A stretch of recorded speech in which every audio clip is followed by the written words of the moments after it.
Hello and welcome to the Antiquarian Outlook for week 31 of 2026, starting July 27th.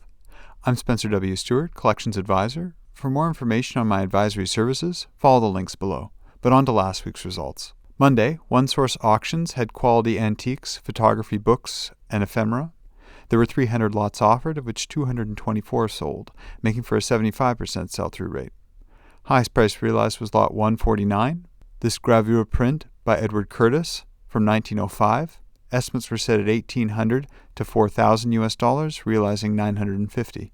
On to Tuesday, University Auctions had rare autographs, manuscripts, and books. There were 428 lots offered, of which 407 sold, making for a 95% sell-through rate.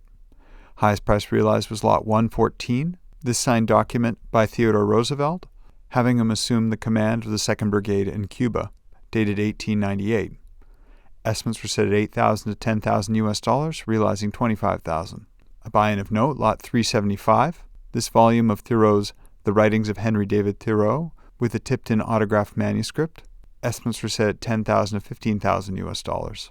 A lot that exceeded expectation was 54. A full ticket to John F. Kennedy's 1962 birthday, famous for the recording of Marilyn Monroe singing Happy Birthday, Mr. President.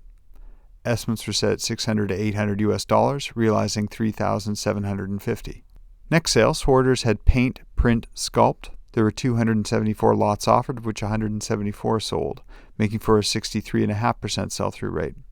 Highest price realized was lot 196. Kelman's lithograph Galaxy from the Untitled Portfolio 1975.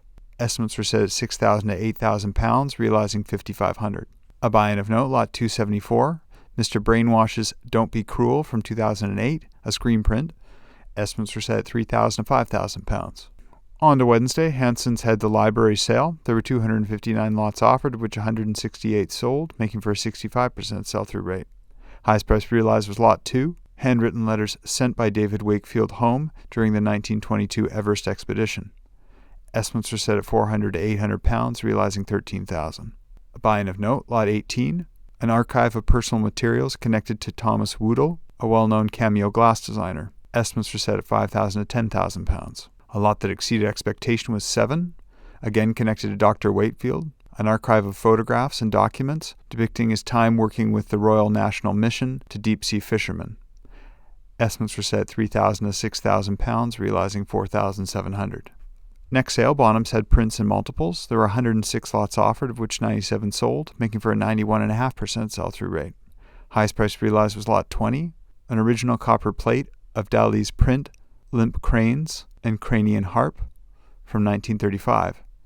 Estimates were set at $20,000 to $25,000 US, realizing just above $51,000. A buy-in of note, lot 81. De Kooning's Untitled lithograph from his series from 1986. Estimates were set at $15,000 to $25,000 US. On to Thursday, Regio Art Auctions had photographs. There were 209 lots offered, of which 195 sold, making for a 97.5% sell-through rate. Highest price realized was lot 114, Sugimoto's Cinerama Dome, Hollywood, 1993. Estimates were set at $15,000 to $20,000 US, realizing just below $54,000. A buy-in of note, lot 118, Cagliari Donna from 1995.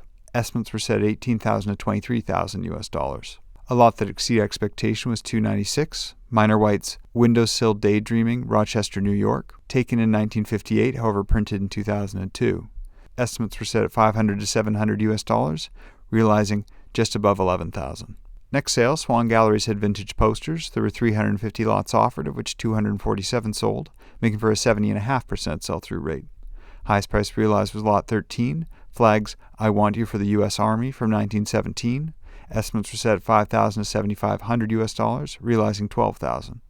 A buy-in of note, lot 153, Toulouse-Lautrec's Confetti from 1894. Estimates were set at $30,000 to $40,000 US. A lot that exceeded expectation was 18, Mildred T. Moody's Even a Dog Enlists Why Not You from 1917. Estimates were set at $2,000 to $3,000 US, realizing just below $11,000. Next sale, Thompson Roddick Auctioneers had books, Part 2. There were 253 lots offered, of which 251 sold, making for a 99% sell-through rate. Highest price realized was lot 513, Franklin's Papers and Dispatches relating to the Arctic Searching Expedition of 1850-51.